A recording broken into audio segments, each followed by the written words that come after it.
मीनापुर गांव में सोनम अपने माता पिता के साथ रहती थी। सोनम के पापा सिक्योरिटी गार्ड की नौकरी करते थे। शाम को सोनम के पापा साइकिल पर थैला टांग कर लौटते तो सोनम दौड़ते हुए जाती और साइकिल से थैला उतार लेती। पापा, आज क्या चीज लाए हो? तू इतनी बड़ी हो गई और आज भी सबसे पहले थैले में चीज चेक करती है। आज मैं बेसन के लड्डू लेकर आया हूँ। लड्डू बाद में खा लेना, पहले बर्तन धो ले। धो लूंगी माँ, तुम तो हमेशा काम के पीछे पड़ी रहती हो। सोनम पापा के साथ सुबह सुबह पार्क में टहलने जाती थी। बेटा, ये सवाल तो मुझे पूछना चाहिए कि तुम बड़ी होकर क्या बनना चाहती हो, और तुम्हें जवाब देना चाहिए। पापा, मैं अपने करियर को लेकर बहुत कंफ्यूज रहती हूँ। बेटा, करियर में कंफ्यूजन बहुत सारे स्टूडेंट्स को होता है, लेकिन धीरे धीरे तुम्हें अपनी मंजिल का पता लग जाएगा। उसी समय दुनिया में प्लेग महामारी फैलती है। गांव के लोग बेफिक्र होकर अपनी जिंदगी जी रहे थे। सोनम के पापा ड्यूटी करने शहर जाते थे। दुर्भाग्य से वो प्लेग की चपेट में आ जाते हैं। सरकार का एक आदमी सोनम के घर आकर कहता है, मिस्टर राधेश्याम का घर यही है? हाँ। आपके पति प्लेग की चपेट में आ गए हैं, अस्पताल में भर्ती हैं। किसी को उनसे मिलने की इजाजत नहीं है। पूरे गांव में लॉकडाउन कर दिया जाता है और किसी को घर से बाहर जाने की इजाजत नहीं होती। माँ, पिताजी कब घर आएंगे? आ जाएंगे बेटा। एक दिन एक सरकारी आदमी सोनम की पिता की साइकिल देने घर आता है।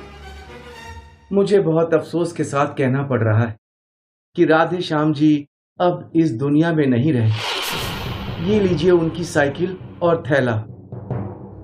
सोनम अपने पिताजी की साइकिल देखकर बहुत रोती है। सोनम के परिवार की मुश्किलें यहीं खत्म नहीं होती।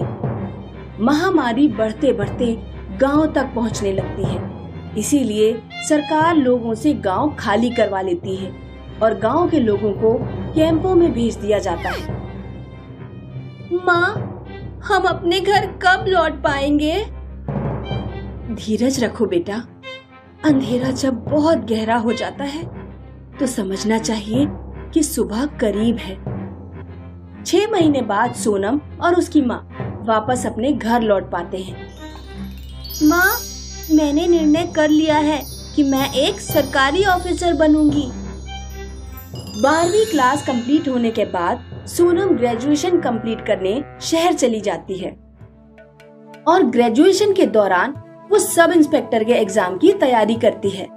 ग्रेजुएशन कंप्लीट होते ही सोनम एसआई का एग्जाम देती है। फिजिकल टेस्ट में वो पास हो जाती है, लेकिन रिटन टेस्ट में फेल हो जाती है। सोनम अपनी माँ को फोन करके बताती है, माँ, मैं रिटन टेस्ट में फेल हो गई। बेटा, सफलता का असली महत्व वही समझ पाता है जिसने कभी असफलता देखी हो। तुम अपनी तैयारी जारी रखो, अगले साल फिर एग्जाम देना। सोनम 1 साल तैयारी करने के बाद दोबारा एग्जाम देती है और इस बार फिजिकल और रिटन दोनों टेस्ट पास कर लेती है। ट्रेनिंग के बाद सोनम की ड्यूटी रामपुर जिले में लगाई जाती है। एक दिन बस में एक लड़का जा रहा होता है।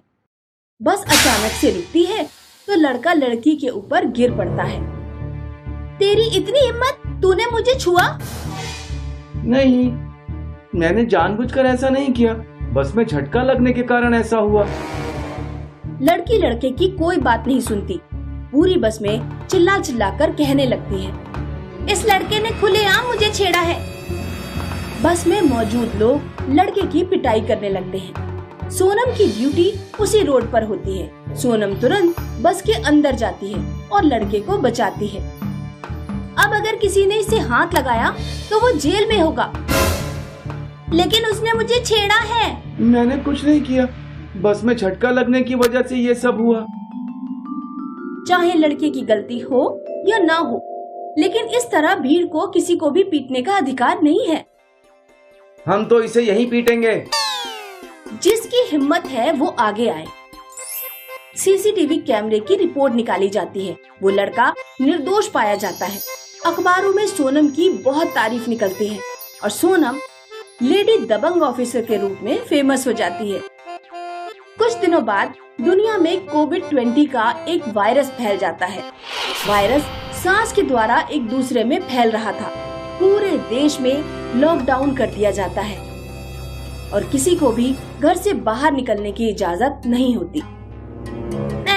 मैडम प्लीज मेरी हेल्प करिए। मेरी बहन प्रेग्नेंट है, उसकी डिलीवरी होने वाली है, घर पर कोई नहीं है। सोनम तुरंत उस लड़की के साथ जाती है और उसकी दीदी को हॉस्पिटल तक पहुंचाती है। हॉस्पिटल से लौटते समय सोनम देखती है कि कुछ लोग एक औरत के पीछे डंडा लेकर पड़े हुए हैं। अरे ये क्या कर रहे हो तुम लोग? मुझ में वायरस नहीं है। सोनम उस औरत को अस्पताल लेकर जाती है। औरत की जांच करवाती है। औरत में वायरस नहीं है। सोनम उस औरत को मोहल्ले में छोड़ने जाती है। इसमें वायरस नहीं है और अगर किसी में वायरस के लक्षण हैं, तो भी उसके साथ मारपीट करने का अधिकार किसी को नहीं है। लॉकडाउन खत्म होने के बाद सोनम को सरकार की तरफ से बेस्ट पुलिस ऑफिसर का अवार्ड मिलता है। मुझे तुम पर गर्व है बेटा। आज मैं महामारी के दौरान अच्छी तरह ड्यूटी निभा पाई क्योंकि मैंने खुद महामारी की पीड़ा झेली है। आज पिताजी होते तो बहुत खुश होते। गीता और सुनैना 10th क्लास में पढ़ते थे। दोनों में अच्छी दोस्ती थी। दोनों क्लास में खूब मौज मस्ती किया करते। गीता बताओ, राजू गोज टू स्कूल का पास्ट टेंस क्या होगा? नहीं पता। बेटा तुम तो पढ़ाई में बहुत कमजोर हो। जब मैं तुम्हारी उम्र की थी तो मुझे टेंस, एक्टिव, पैसिव सब रटे हुए थे। आपको कोई अच्छा टीचर मिल गया होगा। सबकी किस्मत इतनी अच्छी नहीं होती मैडम।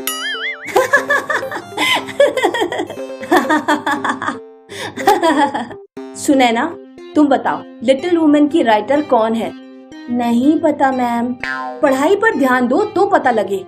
आपको पता है मैम राहुल, आकाश और सोनू कौन है? मुझे क्या पता। बेटी पर ध्यान दो तो पता लगे। गीता और सुनैना दोनों क्लास से बाहर निकलो। गीता के पापा पुलिस में थे और सुनैना के पापा डॉक्टर थे। पापा अगले महीने आपकी मुरादाबाद से ड्यूटी खत्म होने पर शिमला घूमने चलेंगे। ठीक है बेटा। गीता तुरंत ये बात फोन करके सुनैना को बताती है। सुनैना सुन, हमारी फैमिली अगले महीने शिमला ट्रिप पर जा रही है। तू भी अपने पापा से पूछ ले, फिर हम लोग साथ में ही चलेंगे। पापा मेरी फ्रेंड गीता अपनी फैमिली के साथ शिमला घूमने जा रही है, क्यों ना हम लोग भी उनके साथ जाएं? आप अगले महीने हॉस्पिटल से छुट्टी ले लेना। ठीक है बेटा।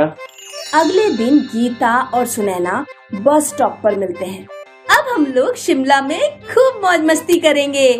हाँ, गीता और सुनैना काफी देर तक बस का इंतजार करते रहते हैं, लेकिन स्कूल की बस नहीं आती।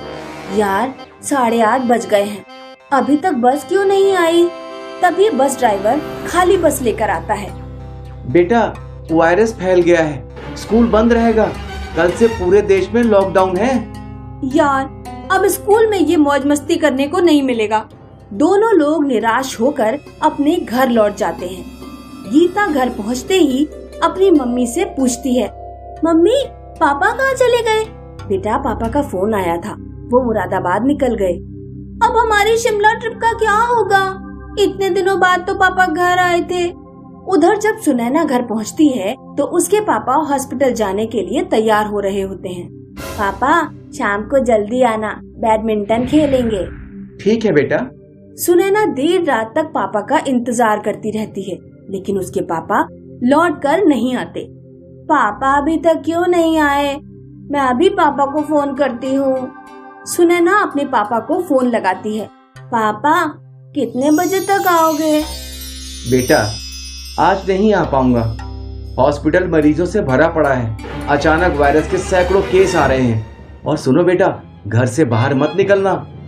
उधर गीता के पापा रोड पर निकलने वालों को समझा रहे होते हैं। भाई साहब, घर से बाहर मत निकलिए, मैं अपनी माँ की दवाई लेने जा रहा हूँ। ठीक है, तो मेडिकल से अपने लिए एक मास्क भी खरीदिएगा और बिना मास्क के यहाँ वहाँ मत जाइए।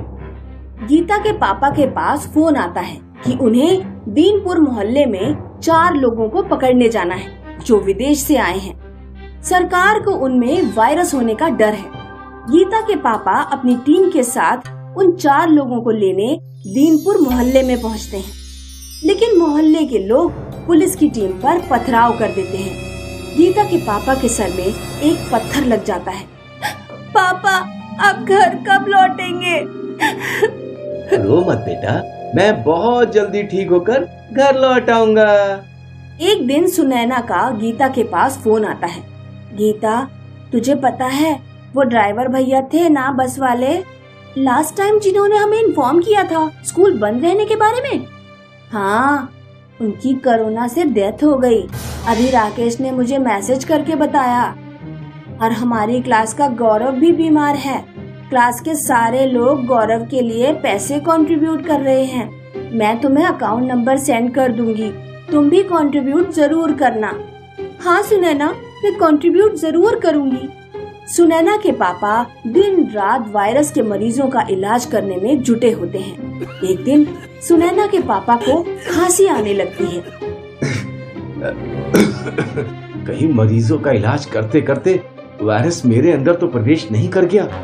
सुनैना के पापा भी अपना टेस्ट कराते हैं, लेकिन रिपोर्ट नेगेटिव आती है। एक दिन सुनैना अपने पापा को फोन करती है। पापा, हमारे घर नन्हा मेहमान आने वाला है, माँ प्रेग्नेंट है। पापा प्लीज एक बार घर पर आ जाइए। सुनैना के पापा अपने परिवार से मिलने जाते हैं, लेकिन घर के अंदर नहीं घुसते। रोड के उस पार खड़े होकर ही हाय हेलो बोलते हैं और लौट जाते हैं। सुनैना आंखों में आंसू भरकर अपने पिताजी से बाय बाय बोलती है। वायरस का डर होने के बावजूद सुनैना के पापा लोगों का इलाज करना जारी रखते हैं। उधर पुलिस फोर्स की कमी होने के कारण गीता के पापा सर पर पट्टी बांधकर भी अपनी ड्यूटी निभाते हैं।